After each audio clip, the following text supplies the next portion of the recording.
Inilabas ng Okta Research ang resulta ng kanilang tugon ng masa April 2025 pre-election survey. At nakatutok si Ivan Mayrina.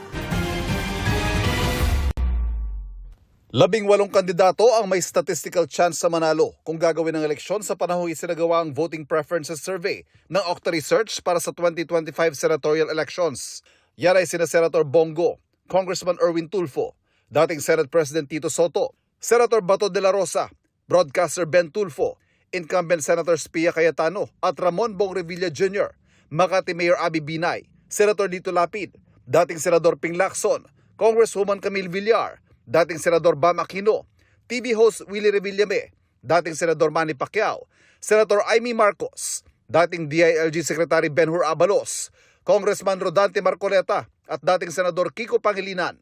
Ang survey ay non-commissioned at isinagawa noong April 20 hanggang 24, 2025 sa pamamagitan ng face-to-face interview sa 1,200 respondents, edad 18 pataas at mga rehistradong botante. Meron itong plus-minus 3% na margin of error at confidence level na 95%.